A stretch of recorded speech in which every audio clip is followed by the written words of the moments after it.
Welcome to the Deer Society podcast. Here's your host, Brian Lemke. Yeah, this is who I am. Well, I'm a deer hunting man. Well, hey everybody, welcome back to the Deer Society podcast. I'm Brian Lemke and joined today by Mr. Mike Ducart and Brian Clarey as a special guest today. We are here in the pre-rut. Rut is coming. Starting to see some rutting activity. It's that time of year.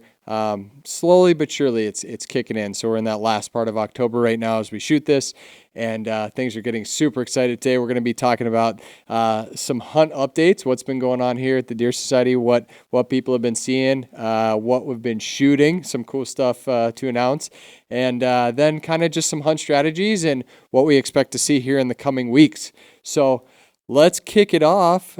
Mike, let's start with you. What have you been up to? You been hunting, seeing anything? Hey, things are coming around for me. Thanks to Brian and JJ, they set up what we call the bat blind for me, knowing that I was injured. As soon as I got hurt, they're like, well, we're going to get him out there. So we have an old building at one of the sites that happened to be in a good position for a ground blind.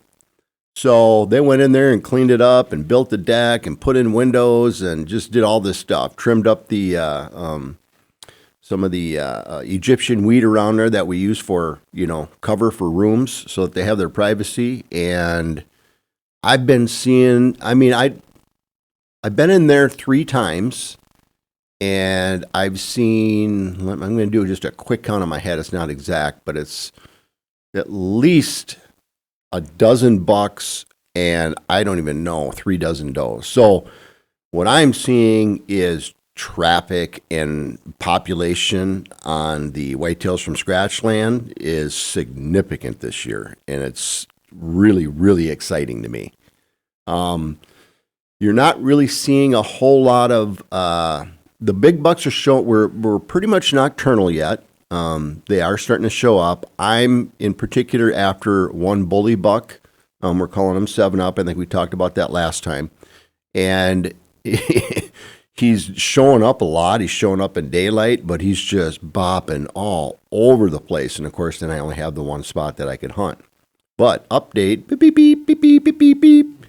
Update is I climbed a stand and self-filmed last night for the first time, with the clearance from my PT people and a deep tissue massage that was significant. It's feeling great, and so I'm going full bore now. Awesome. Right on. So you guys are actually headed out tonight, right? Headed to the bat blind tonight? Yeah, we're going to go to the bat blind tonight because, excuse me, it's also a camera thing and a time thing. Now that we got Chris going, JJ leaves this time of year every year to go hunt his piece in Wisconsin. And, we got him out there with equipment, and then we got my set of equipment. Brian's got a set of equipment, and Chris has kind of hung out with all the old gear. So we took one of the cameras, we sent it to one of the pro staff, or he bought it. And so we're just one piece short, really. So we're going to sit in the bat blind, and Brian's going to film me with his equipment, and because he's tagged out, he doesn't need it anymore. That's right. So Brian, I want to get to you, and I want to hear this story right after this. Mike, I just want to touch on something there. So let's take that bat blind spot, for example. You're seeing a lot of deer there. You're seeing a lot of traffic. What has that traffic been like? So you've seen some bucks, you've seen some does. Have you seen any chasing or interaction between bucks and does yet? If so, what has that been like? And why are those deer, what kind of spot is this? Why are those deer transitioning through there? Yeah, it's a perfect, it's a food situation and a social situation down there. The scrapes and, the licking branches have been in the same spot ever since we've, set it up for that. We set those up to have a scrape in a specific spot. And actually there's two stands in this area, but one is the bat blind. And the food is perfect for this time of the year. It's grazing food. They're pretty much done with the rye part of it. And now they're hitting into the leafy things, your turnips and your rape and things like that. And I got some great footage. They have those monster leaves hanging from their mouth, and they're just chewing on them. And I'm learning as I go. And this is the way I started the entire business, with studying animals. So this particular spot is just fantastic for me to look at behavior, to just look at things that you pick up on, And I'm sitting there reading the deer and their behavior. Some of the does, the big does, they're still with their fawns. And the bigger does are probably going to be the first ones to be bred. But they don't even tolerate the little guys trying to chase them. And I think the little guys know not to chase the bigger, older does. They're kind of pushing around the younger does and even some of the fawns. And when I say little guys, Forky, 6 points, some baskets, things like that, 1.5 to 2.5-year-old deer. When the 3.5-year-olds and 4.5-year-olds start to show up, they don't really chase them around quite as much as the little guys, because the little guys are, I don't understand, but I suppose it's like a teenager, If you think of a junior high kid out there running around, teasing the girls and stuff like that, it's more of a behavior like that. As they get a little older in high school, they get a little more mature, a little more understanding, and they actually try and impress and compete, I think. And then, of course, then you have the star quarterback. When he shows up, you're not going to get the head cheerleader. It's just the way it is. So that's starting to transition now. I haven't been a JJ today. Now there is some sparring going on, a lot of sparring actually. So the younger guys are sparring. So I've been using that tactic. My hearing's going a little bit, but I haven't been hearing a lot of grunting and doe bleats. I really haven't even been hearing much of the fawn bleats, but I wouldn't be afraid to do that now. Subtle stuff, because I know it's happening. I'm just not quite hearing it because, my hearing's going a little bit. Last night I did tickle rattle, because I know it's any day now here is going to be that rattle window. And it may have started last night and maybe today and maybe the next day. JJ talked to him. I said, hey, I did a little rattling, because I've been seeing sparring. He says, I kind of laid into it and did a rattle last night. He says, I brought in a 2.5-year-old come running in. So it's close. It's time to rattle. You know what I mean? So that's kind of what I'm seeing right now. Yeah, no, that's all great stuff. And we're going to talk a little bit more in detail about this next phase, if you will, coming up and what we expect to see in some of the strategies going into that. But before we get there, I want to touch on the last week or so, or last 2 weeks here, because a few people here in the team took advantage of some of the things that were going on. So, Brian, you are tagged out, as Mike said. Yep. Fill us in. What happened, man? Fourth sit of the year. Waited for my windows, and good day, high barometric pressure, caught the right wind. Bucks were on their feet. As early as 4 o'clock, so I'm down at 7. So they were moving. Tell me about what window you were looking for. What did that window look like? I wanted the high barometric pressure and the right wind, and I waited, days to get into the certain stand. The night before, we saw the 2 target bucks come through on camera on the cell cam. Knew that they were moving in that area. Both of them were just as it was getting dark out, and then the next day, barometric pressure spiked. Get out there, had the perfect wind that day, and everything just kind of lined up. So awesome. So tell me about the setup, the spot. So the setup is at the basically the point of a big pine draw. There's a couple benches down below it that they use for bedding. That's everything behind me, and then out in front of me I have a food plot, a small pond, and it's a black walnut grove that runs along a fence line, and they use that for transition zone. So this buck, I had a few other bucks come out earlier in the night or earlier in the afternoon. 2.5-year-olds, and I don't know if this one was a 3.5-year-old, but they all came out of the exact same spot out of that pine draw. So my eyes instantly are going to be peeled down that the remainder of my sit. Didn't see anything really coming out from the transition zone, so knew that they were bedding back behind me. They come up pretty slowly through that pine draw, just because you can see, the visual aspect, you can see 100 yards through there. So they're inching their way through pretty slowly when they're out during daylight. And it gives me the advantage of seeing their legs before their body or anything like that, seeing all the way down into that draw. So I can at least get set up on them. Yeah, I had the opposite last night. I had a spot where I didn't know where they were going to come from. It was a first sit in a brand new stand. And we've been seeing them on camera coming to a scrape, which I couldn't actually see the full scrape, but I could see the corner where they were coming out at. But as I walked from my truck to my stand, there was deer sign and trails and stuff all the way. Another 4 or 5 scrapes we didn't know were there. And so I got surprised last night. So learning a stand and understanding where you put that stand, that's not the first time you've been in that stand, I believe. No, were you in the same one that we... Yeah, on a recent hunt breakdown that we did of one of my hunts, I filmed that boomerang buck. He came out of the same pine draw and basically read the script as the buck that I shot this year, did the exact same thing, coming through really slow, and then once he gets into that opening of the food plot, either hits the water or else gets into the food. So tell me about this buck. So buck comes out, what happened? Yeah, it was a new buck. Neighbor got trail camera pictures of it first about a week prior. We knew it was in the area. It was just a really unique mainframe 8-pointer, big palmation all the way down the left side. I mean, from the base all the way to the tip.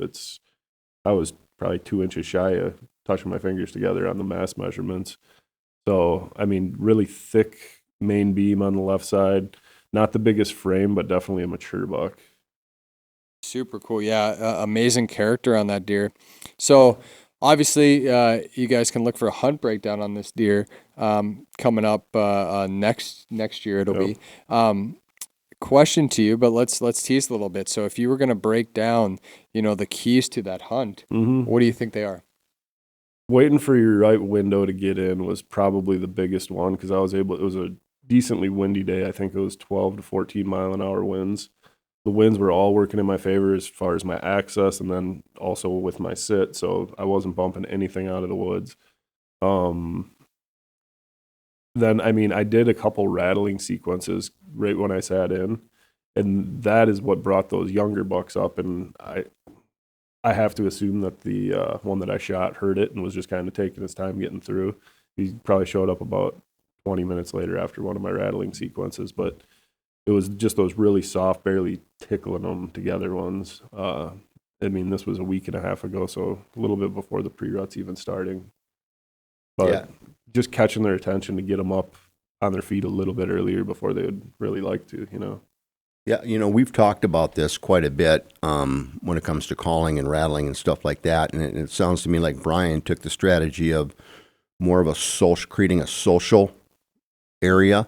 It sounds like he knows that stand. I think that's a stand where you and I tracked that one deer. We went like 10,000 yards and walked by it at 45. He was under like a big leaf pile, so when he hit, it built up some leaves, and we never saw him. We walked right by him. Yeah, we walked a long time that day, that's for sure. Anyway, funny story. But yeah, so you're trying to create the illusion of, here's where the deer are. They naturally flow through there. And I love the part about the wind because I had a heavy wind last night, and it was impossible to hear anything. And the big guys don't like to move in that heavier wind unless you're in an area like he talked about, pine trees. They love wind cuts like pine trees and low spots or whatever. And of course, wind direction has something to do with that. But yeah, that's what I picked up based on your storyline there. Hey, I want to add a couple things here about Brian. I've known him for a little while here, but Brian does a lot of work around here that you don't see. He'll go through, and I don't even know how much footage he goes through. And he tags it, and he looks through it, and you can talk more on that, but I'm looking at a board. If I'm staring into the cameras here behind it, there's a 4x8 board, with all the different schedules from July, August, September, October of all the different things we're going to be doing for video. It shows, Mondays, Tuesdays, Wednesdays, Thursdays of content we put out. And this year, and I helped them put this up, it's a breakdown. It's the hunt breakdowns that we're going to have coming up. And so you fill in a spot, and there's a grid. And he's like, well, are we going to fill in 11 spots on that grid by November 6th or 8th or whatever? And we already have 8 up there. It kind of blows my mind. We just put this up 3 days ago, I think.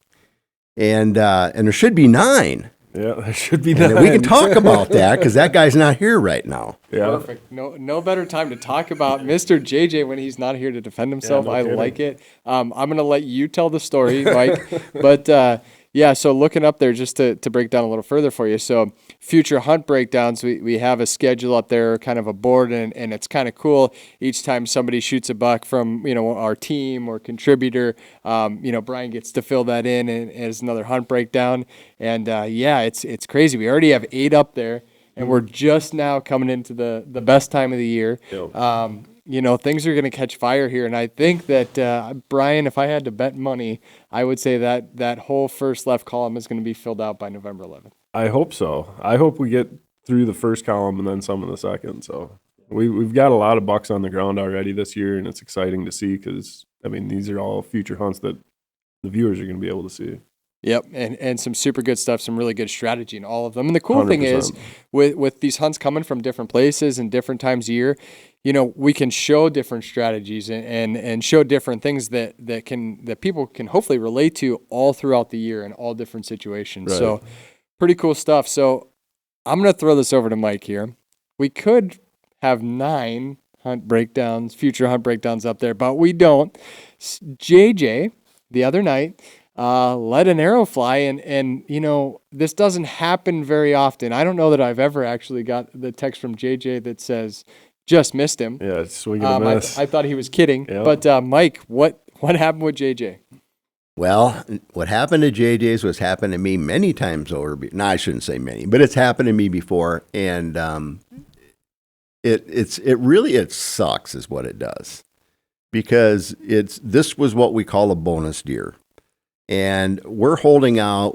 Our goal is to get a deer down on the property, okay?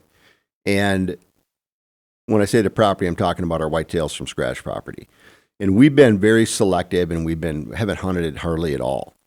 And so this year it's like, hey, let's get a buck down on here. There's some stuff that we can take down here, but there's nothing that's ridiculously monstrous like the kinds of deer that JJ shoots all the time. You know what I mean? There's one that we got our eye on, but there's others that we're like, oh, do we leave him? Do we let him go? You know what I mean? So a guy once told me, you're never going to shoot a 200-inch buck unless you have one. And, that kind of hits home for us a little bit more. But, a 4-year-old to a 8-year-old deer is pretty much our target line.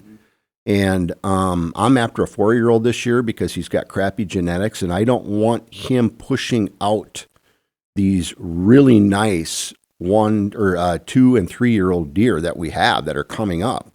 Because what happens is we got a gun season coming up here in a couple weeks.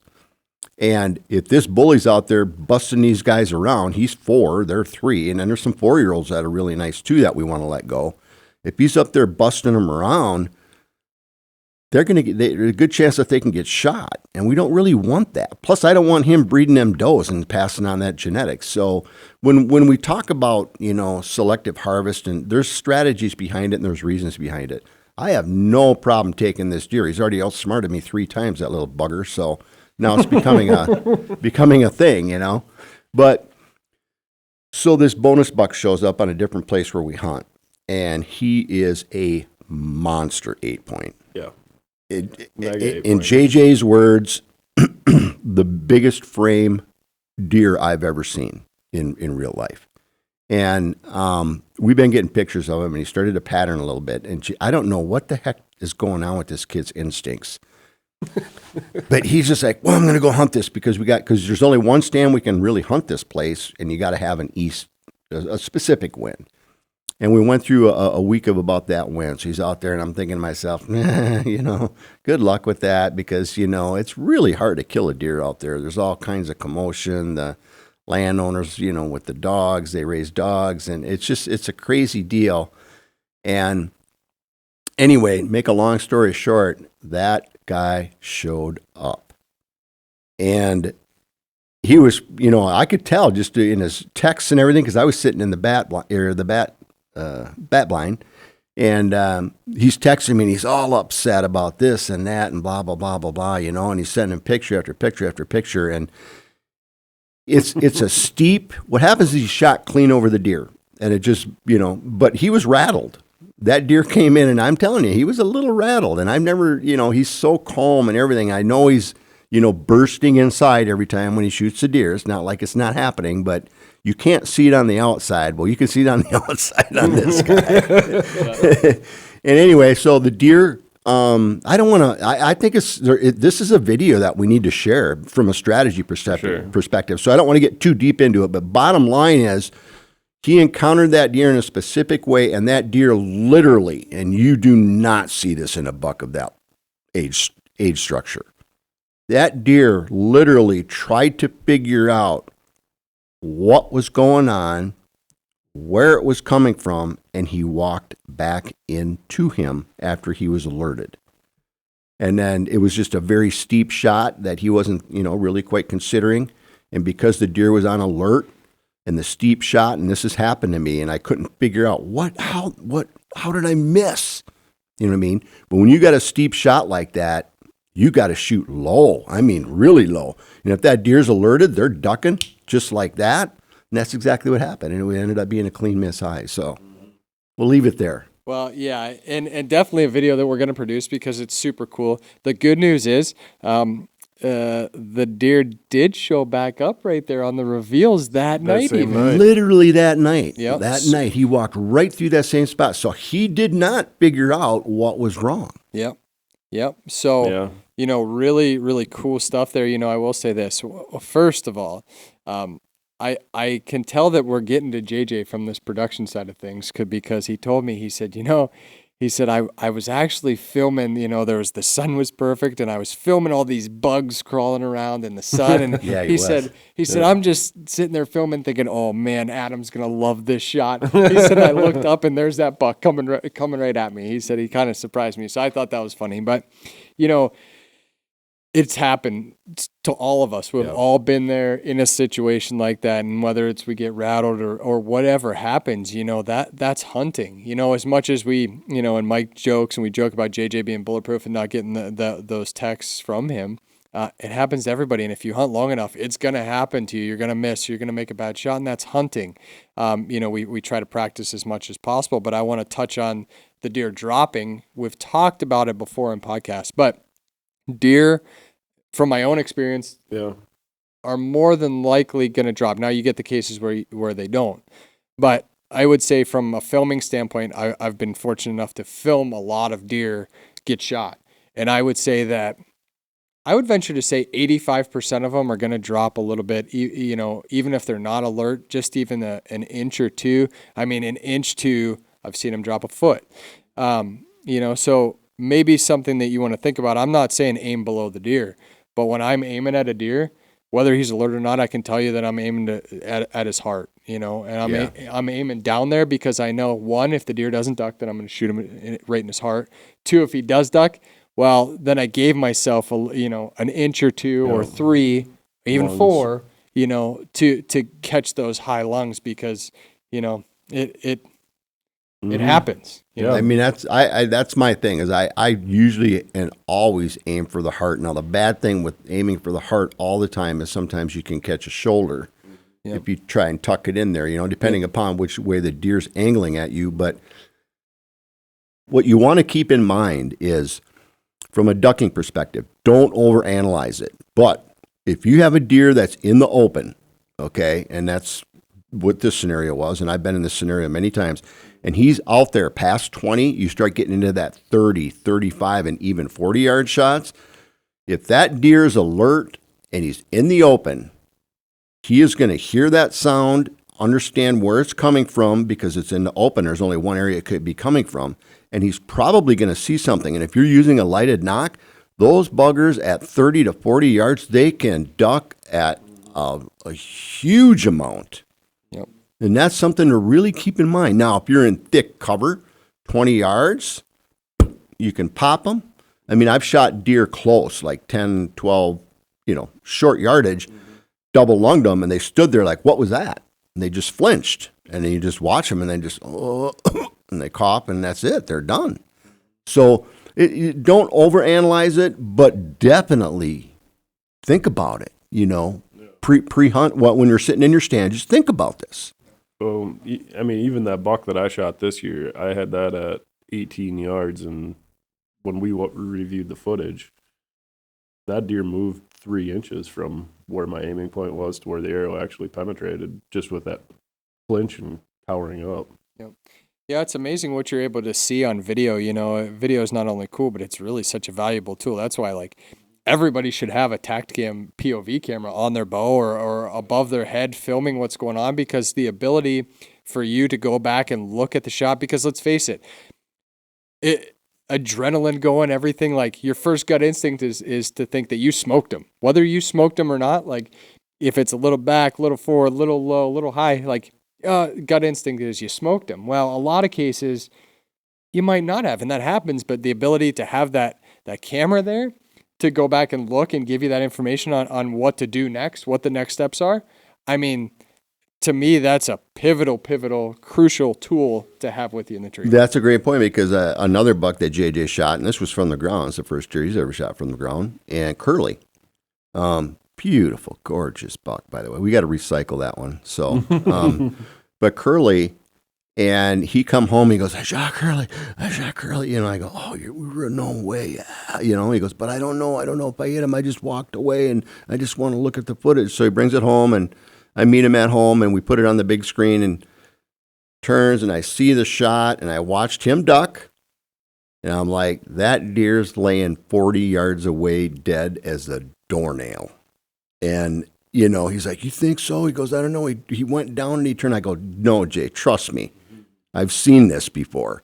And so we went out there the next day just to kind of make him happy, because by then it was dark, and saw where the arrow went in, saw the blood. He stopped because it was just drops.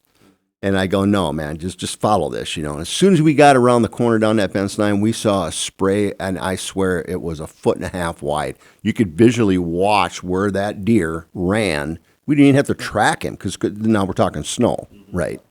And sure as heck, he was laying there. He went 60, but yeah, he was a big deer, man. And that was, once again, you look at that footage, you know. Such a valuable tool to have out there. Well, I mean, like you were saying, though, the next step on what you want to do on tracking, that's such an invaluable tool. The buck that I shot this year, we weren't sure if I hit that front lung. It was quartered to me a little bit. Knew that it was definitely a lethal kill shot.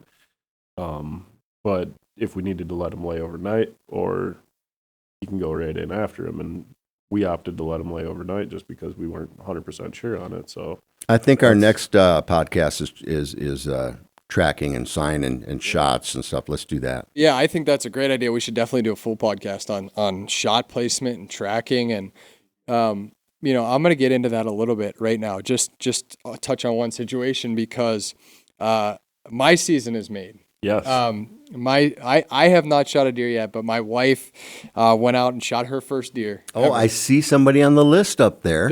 And that one will be a list, because unlike the deer I shot last year, I did get this one on camera. yeah. No, but my wife has hunted the last few years, and her goal is to shoot one with her bow. And she doesn't get to hunt that much. We have 2 boys, and she's at home with the boys all the time. And you know, she tries to get out as much as possible. And Andrew had been filming her this year, and you know, it was October 18th, and everything lined up perfectly. We actually had the neighbor watch the boys, and I was able to go out and sit in the stand with her and film her. And this is a spot where we had some really good reveal pictures of some good deer, and everything came together. And Don't give away too much now. This thing's a beast, man. This is a big deer, and when we found it, she said to me, this is a deer of a lifetime for me. And I said, honey, Yeah. this is a deer of a lifetime for anybody that's ever a lot. hunted. Yeah, that's right. But I don't want to give away too much. It's an exciting thing. Man, you'll have to watch the video. Too bad we didn't have somebody who really knew how to run a camera, film that whole thing. That's sarcasm, by the way. It is unbelievable video. I can tell you that a phase once again, you can't make this up, because Don't give it away. It is absolute proof in the pudding. This deer comes in, and she shoots this buck at 8 yards. Downwind. And this deer is downwind. And all I'm going to tell you is, when I picked up her arrow off the ground, I did not stand back. In the same motion, I picked up an arrow and a wind floater laying right next to each other. So a deal where it's too crazy to believe unless you saw it. But I want to talk about the hit a little bit because I don't know how much we'll get to talk about the tracking portion in the hunt breakdown, but that deer, she hit that deer back, and it was kind of a gut shot, if you will. Little low. Yep, low and back, center of body, but low. By the blood on the arrow, though, above possible the white liver. Yeah, there was a streak of brown on there, but not very much. Knew that this wasn't going to be a deer that bled. Obviously, a deer that you want to leave overnight. I'm a big believer in when in doubt, back out, if you can. And we did. And we went in there 17 hours later, and that deer went 70 yards and laid down. And that was the best thing that we could have done, was backed out so quietly and actually went a completely different way around to get out of there so we didn't bump that deer. He laid down. His next bed was 10 feet away. And as I was stepping into his next bed, that deer stood up 50 yards away, still alive. 17 hours later, took a bound down the hill. So it was a big question mark at that point. What do you do? And we said, okay, because we had rain coming in the next day too. Yeah, that was the scenario. Because JJ and I, we talked about this quite a bit. And of course, you weren't in on those conversations. And we're looking at it, and we were just feeling horrible. Just like, oh man, they got to find that deer. And I, to be honest with you, I didn't think he had very good chance when I saw the shot and everything. Yeah. And JJ says, no, he said, I've been reading up on this. He says, you let that deer where she hit it lay 24 hours. Now, if she'd hit it more forward, it would have been worse. Yep. But hitting it where she hit it was actually a better case scenario. Yeah. And he says, you got to let him lay at least 24 hours. And I told, Brian, just wait, give him 24 hours. But then that rain started coming in, and you're overnight and you're thinking about it. And it's like, well, it's been overnight. And I'm like, no, they shouldn't go after it, but you don't really have a choice. It's an emotional deal. Yeah. It's a strategic deal. Now I'm going to lose the blood. And so it's a tough choice. And I don't know if that deer would have been laying dead in 24 hours, but I'm just saying, after watching your experience, I'm telling people, wait 24 hours. Yeah. Yep. And that's the thing too, and I'll tell you what we did when we went in there. I mean, we tiptoed. It wasn't like we went in there hooting and hollering and trying to, tiptoeing, step by step, drop by drop. And we had only went 70 yards. Like I said, I was just stepping in that second bed. And he stood up and he bound down the hill once, and we froze and just listened. And I didn't hear him run after that. And then the woods are loud at that point. One bound. So made the decision, absolutely back out at that point, even though there's more rain coming. So now the decision was, okay, I know this deer's hurt, right? I know he doesn't feel good because 17 hours later, he's in his third bed and he's less than 100 yards from where he got shot. So that's a hurt deer in my mind. Now it's like, okay, what do you do? Do you, with rain coming, do you try to give him 4 more hours and go in there at, just before dark and try to find him, or do you leave him a whole nother day? Yeah, that's the scenario. And see, now we're getting into this whole podcast, but I've got shot deer before. I mean, I can remember one specifically where I hit it, and as soon as I got down, I look at the arrow, I'm going, oh no, I pulled back, or I don't remember the scenario, what happened. It might hit a branch, but I'll say it hit a branch just because I know, but anyway, so I went down on the arrow, I knew it, and so I tracked it for a little bit just to kind of get a direction, and I was going to back out, and I could see some pretty good, I was getting some good drainage there, if you will. So I pulled out, and I went back the next morning with Chris, and I should have waited 24 hours because that deer was laying there. But one thing I've noticed about deer that get gut shot, and I hate to talk like I'm an expert that I do it all the time, but one thing I have noticed is they get this, it's like a stomach ache, if you will, type feeling. And they just feel, and they don't want to go. They don't want to go. That doesn't mean they can't live for a while, but they just don't want to go anywhere. So for God's sake, do not push them deer. Right. Yep. Yeah. And that's just it, because they're not leaving a lot of sign on the ground, especially in their gut shot. Their guts are filling up the holes. Like there's not a lot of blood there. Like they're not, let's face it, reality is gut shot deer gonna die. They're going to die. 100% fatal. So you just have to give them that time. Don't push them, and you got a better chance of finding them. So what we did is I said, okay, and talking to JJ, and I know JJ was talking to you, and I talked to you, Brian. It's like, okay, the rain scares me coming in, but you know what? I don't think there's going to be a lot of sign as is, and I'd rather give him the time than try to push it with the rain coming. So we got a little bit of rain. It wasn't bad. Went back in there the next day, and that deer was laying 100 yards from where we last saw him. Yeah, so dead. he did what you thought he would do. Yep. Yeah. Yep. He just wasn't going to go. Yep. And so it was crazy to see that deer alive 17 hours later, but it was, strategically making the right moves after the shot, I think really helped us and enabled us to find that deer and close the chapter on that book. I mean, it's a deer of a lifetime and For anybody. pretty cool experience to. Well, another thing on that is, and us hunters, people think that we're, brutal and stuff, but I mean, it's an emotional thing. When you put a bad hit on a deer, there's nothing worse of a feeling, no matter what the scenario is, that you put a bad hit on that deer. And if you analyze it and you look at that film, you can analyze, oh, he's got a good chance of making it, or she, or whatever. Or you're like, that deer's going to die.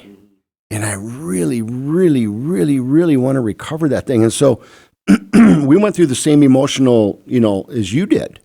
Because we were we were being filled in on what was going on, and we were just crushed. I remember just thinking, like, God, I hope, Brian, God, if they could just find that deer. And in my brain, I'm thinking, there's no way they're finding that deer, especially after they jumped it. And the next day when we got pictures, I mean, we were just elated. Yeah. So you go through that emotional roller coaster. I know what you, and your wife especially, because she's the one who shot it, but everybody. I mean, and it's an emotional deal. It's a tough deal, and it's like a fantastic feeling when you know that you finally find that deer. Well, and you guys did the right thing, though, too, by letting it lay back after you bumped it, backed right back out as quiet as you can. And you have to do that. And JJ was texting me the entire time. You're like, this was behind the scenes that you didn't know about. Team effort. Yeah. Oh, yeah. Everybody was rooting for you guys so much. I don't even know. I felt terrible for your wife just knowing. I've been in that seat before, too, and it's you want to make that animal expire as fast as it can.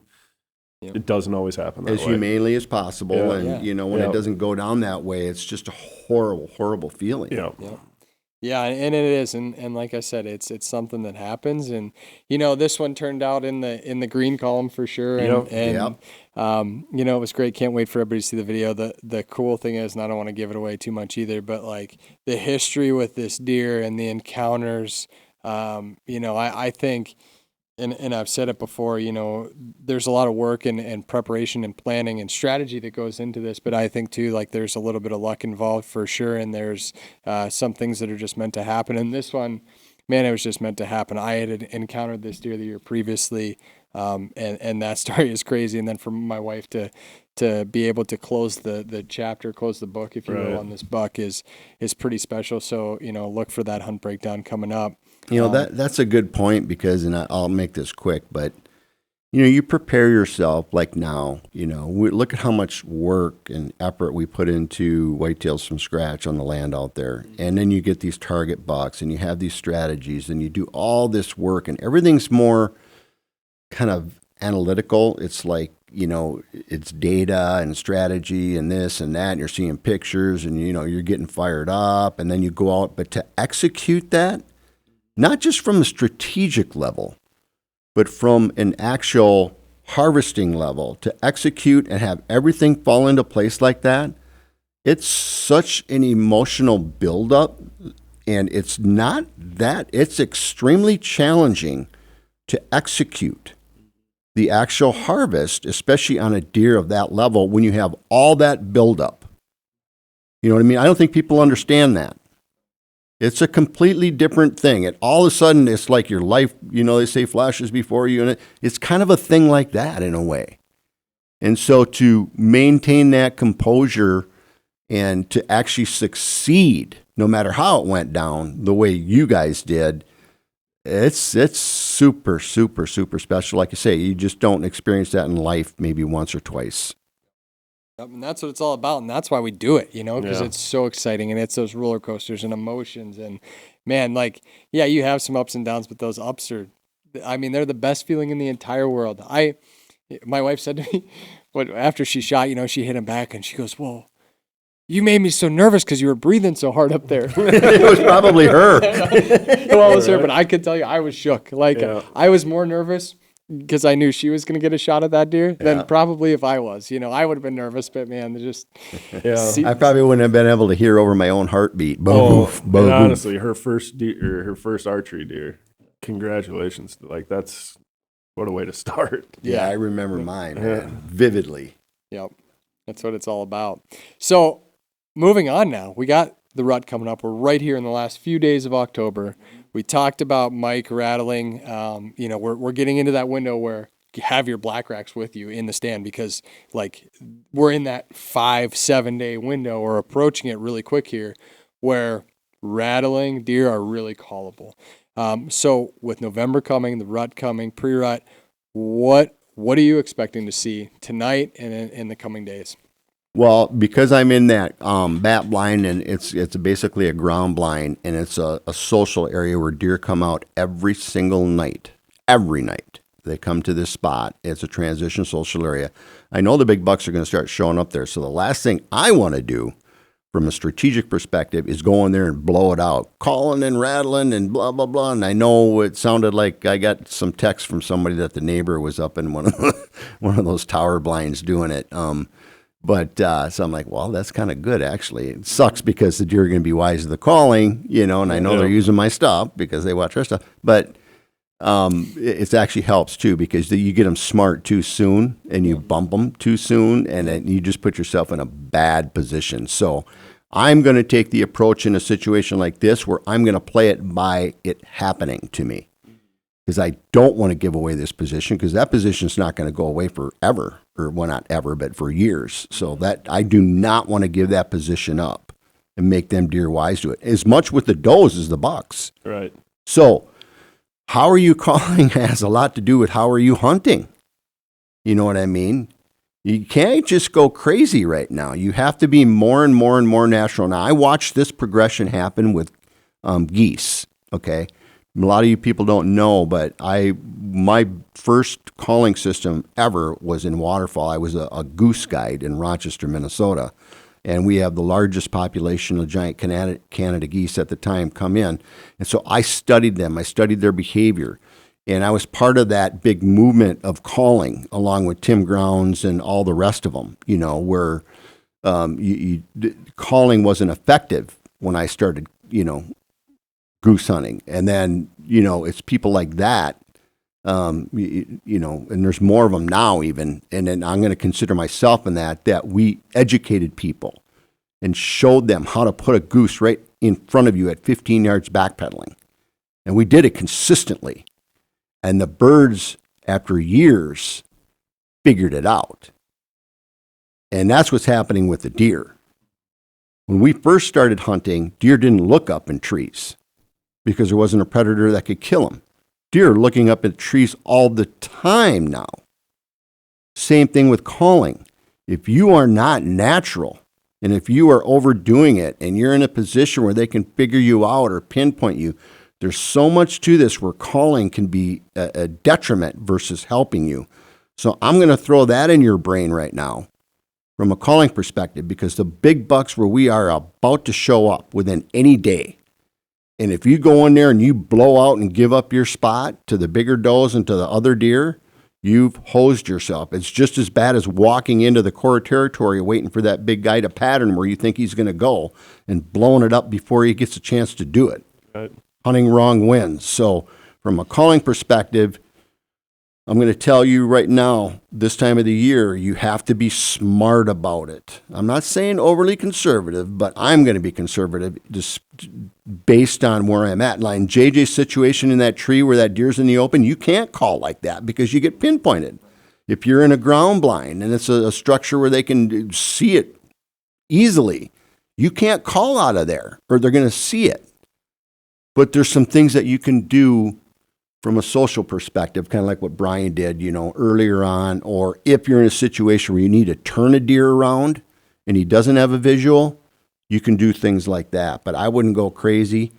But then again, there's scenarios where I am going to go crazy, where I'm in the perfect blind, in the perfect spot, where I know it's thick, and I know they're going to want to come in and see what's going on because mentally they're ready to do it. But you better sound like real deer.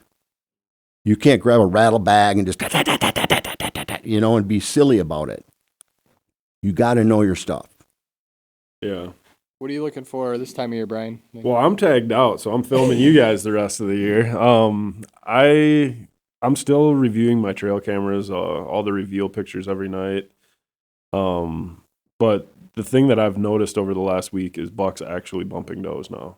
That video I showed you earlier today from yesterday, that buck doing a fawn, bumping him around.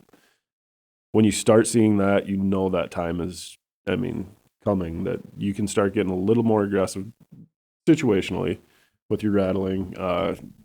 Now is the time that you're going to start laying down grunts. With what you see, like kind of how you were explaining it earlier, do it situationally. When you see them moving around, you see them making rubs and scrapes, you can get a little more aggressive. When you don't, lay off it. Be aware that, you don't need to be so aggressive. Yeah, and Brian, you're right about that. Right now it's time to do the grunts, but any second, any day. Yeah.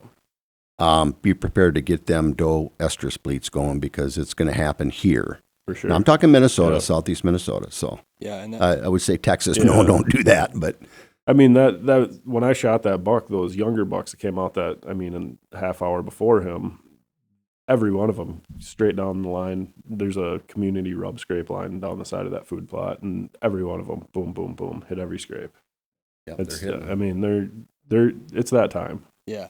It's an exciting time. It's an exciting time. And so I'm going to touch on a few things. Let's touch on the state thing first. So perfect example of that is, we can talk to what we're experiencing right here in Minnesota right now.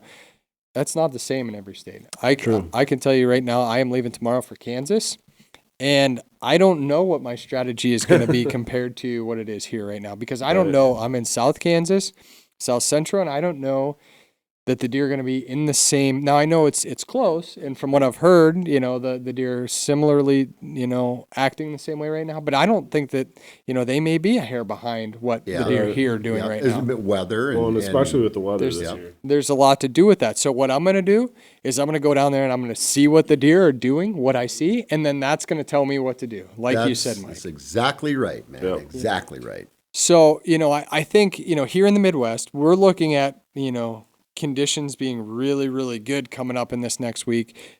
Bucks are starting to bump does. We're gonna start getting into that chase phase a little bit, where bucks are actively chasing does, bumping does, and my advice to you is to just be out there in the woods. I can tell you, my cameras right now and I'm getting real time information from my tact cams.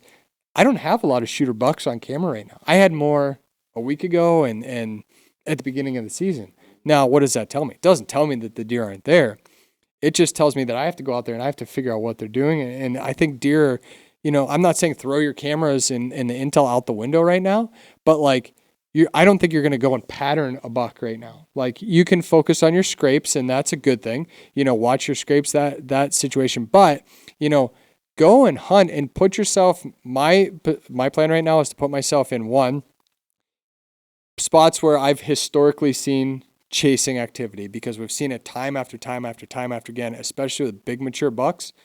This time of year, they know better. The star quarterback knows where the first doe is going to come in, and he knows the area that he wants to lock that doe down when he gets her. So pay attention to any historical data you have.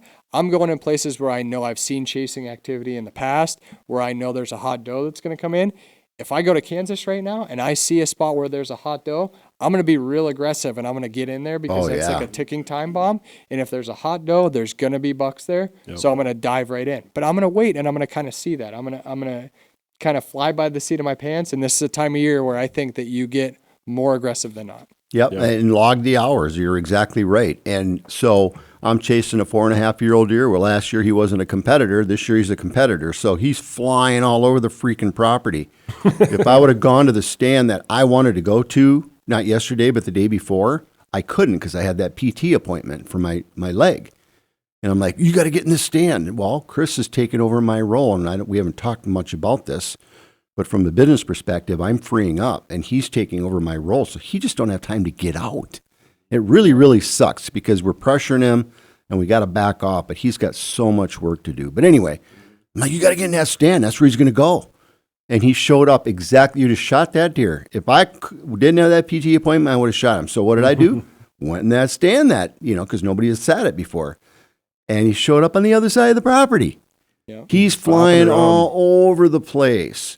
Now, if it would have been the star we're looking for hitting that spot, there's a good chance he would have stayed in that area. Because like you said, and what a lot of people don't understand is those big stars, the does go to them. Yep. And when you say they understand historically, they do this, well, yeah, because they go to this place where the big older does who come in first, they're going to come to him. They know he's in the area. That's why you don't see him running around all over the place. They don't have to. He's going to get his action, going to get it done where he has always got it done without being bothered. Yep, absolutely. And so when they show up, that's why you don't want to go in there and get too aggressive right now. Even though you want to, you got to log the stand time. Do it smart. Do it strategically. Don't blow up your property if you can help it. Yep. So a perfect example, a hunt breakdown that's coming here really quick within the next 2 weeks. Is a deer that I was fortunate enough to shoot last year. Is the biggest buck that I've ever shot here in Minnesota. And we didn't have trail camera pictures of that deer all year round. It was a small section of property that this deer the last 3 years has showed up there for 1 week, and really 1 week only. And it was when he got a doe. And we had seen him in there when he has a doe, and then he's gone. And I took advantage of that last year and said, okay, I knew the deer was still alive because we had got one picture of him. And I'm like, you know what? I'm going to bank on him doing that again when he gets a doe. So November 2nd last year, I snuck in there, and sure enough, here he comes. He's got a doe, and game over, close the deal. Yep. And I'm going to push this home, you guys. I mean, it's just the way I teach and coach. But if you, in your case, okay, if you're like, oh, I seen that deer in there, I know he's in there, so you're in there and you're trying to get him because you know he's going to come back, that deer doesn't show up there. Because you blew him out before he had a chance to get there. Yep. People, I'm telling you, don't blow up your stands. There is areas of the property on Whitetails from Scratch that we do not set foot in 12 months out of the year ever, unless we absolutely have to. And if we do, it's definitely in the off season. And there's places you have to do this strategically. You just got to be really, really smart about this. And I know it's hard. But these scenarios don't develop if you're in there and over hunting and being overactive and blow it up. Don't blow up your spots before you get your opportunity. Yeah. Right. And that's, that look, I wouldn't say like during the rut, I don't think there's a bad spot that you can be, like don't go in and force a sit just to force a sit. Like deer are moving. It's just like you talked about, deer being the 7-Up being on the other side of the farm. I had a deer that I was chasing in Wisconsin here a couple weeks ago, and he's an old mature deer, not a great scoring deer, but he's mature. He's at least 6, could be 7. They have a lot of history with him, and it was a deer that I really wanted to kill, and he got shot over 2 miles away 2 days ago. And they had said before, this is a deer that kind of goes crazy during like this time of year. Like he's all over the place. And this deer, I don't know if my guess is he had bred does there in the past, so he was going there to find that first hot doe from experience. But 2 miles away, that deer's gone, and he got shot. Yeah, and when I talk about this, I don't want you to get in your mind that I'm telling you that don't blow out that big buck in that spot. No, don't blow the deer out of that spot because if the does and the activity aren't there because you blew it up and they quit showing up there, well, why would he show up? He's using his nose looking for the hot doe. Yeah, this time of year, I always try to stay away from bedding areas, especially. Yeah. I mean, but, if you have to get aggressive, like Brian said, when they're chasing and they're stupid, if you can get in there, but don't go in there early and blow them out of there. And that's that's what we're getting at here, I think. Mm-hmm. Pick your spots wisely. Still, be aggressive, but put some strategy behind it. If you're sitting there and you have those stands in place that are maybe between bedding areas, like right now is a great time to be slipping in there. Don't be afraid to sit all day. I know that that's hard, but if you're going into one of those spots that are tougher to get into, don't go in and then come out midday and then go back in. The less intrusion that you can put in there. So like slip in there in the morning and sit there and plant there, because bucks, a lot of times, that's one of my favorite things to do this time of year is find a spot in between a bedding area and sit there all day, because those big bucks are going to cruise and they're going to check those bedding cells for hot does, and it's, be aggressive, but do it with strategy and try to be scent free and I tell you, scent free, cautious. And yesterday I went out in the stand for the first time. I felt like a really an odd duck, because I haven't been out in so long. So I'm going through and I'm walking to the stand. I have to walk, and we're right by the kind of by a road, and so I'm walking this little strip of trees with corn butted up to it, and we've got a trail lane there. And I got to come to a corner, and then I got to, go to a different direction at that corner and then get up into my stand. So as I'm walking down this, I'm seeing deer sign all over and scat and everything. I'm like, and I have 4 rubs on the way of the tree. As I get to the corner where I got to take a right, I look up where the scrape is, where we got a camera, and there's a doe standing. 5 yards from me. I walked up on that deer. Wow. It freaked me out. I'm like, oh.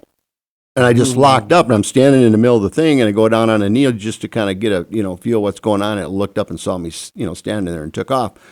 But, it's just bumping the deer. You're going to bump some deer, but in that scenario, it wasn't a big deal because it's right next to the road. I knew it wasn't a core bedding area, that kind of thing. You got standing corn. Deer can be anywhere.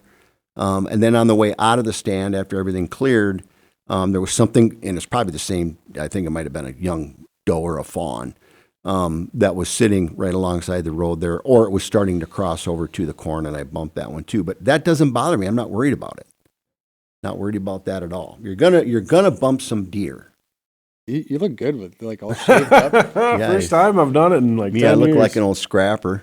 Yeah, First time I've shaved my face in about 10 years, though. That might be a lucky thing. If you film Mike shoot one tonight, you can never have a beard again. I already told him since he's gimping that if he shoots one that I'll do the gutting and dragging for him. Hey, I thought about that last night. I'm sitting there, I'm like, you know what? If I shoot one, I can give Brian a call. He'll come out and gut and drag it for me. That's right. Well, I'll expect a call to come take photos and film recoveries about. Yeah. It'd be nice if you could do it a little before dark, but I'll come out there when it's dark and we'll get it handled. I'll expect a call. Well, if we pop 7 up, it's not that big of a deal, but if one of the big boys come in and we nail one of them, that'll be pretty cool. Just these current weather patterns in Minnesota right now, though, it's going to pop off this week. This is the week that it's going to. It's going to be game on. So, guys, get out there, get in the woods. Good luck hunting. Make sure you check out Hunt Breakdowns. New one every single week. We got a special one on right now. It's Beamer just got released. That's JJ's 8.5-year-old buck. Oh, man, that is Wisconsin last year. And there's so much that goes into that story. The cool thing there is small piece of property. And JJ has really, narrowed down everything about this piece and about this deer. And it has a history with this legendary buck that he was finally able to close the deal on. So that hunt is out right now. Check it out on YouTube or the Deer Society app. I don't think we've done a story like that since Colton, Mr. Maybe. This is a long years and years story, and it's phenomenal. The amount of people watching it and the comments are crazy. You got to see it and you got to share it. Yeah, that was a 6-year chase on that buck. Yeah. Yep. 8.5-year-old legend. What a cool story. So definitely check that out. If you haven't yet, download the Deer Society app. Make sure you subscribe on YouTube. So much new cool content coming out every week. Guys, good luck. Mike, good luck. Brian, I would tell you good luck, but you're behind the camera now. So we're going to keep you updated. We're going to keep rocking these podcasts. Another one coming in the next week or two, and we're going to touch base on hopefully some success. Hopefully that board is full behind the cameras back there, and we'll have more to talk about. So thanks for tuning in. Thanks for listening, and good luck. Well,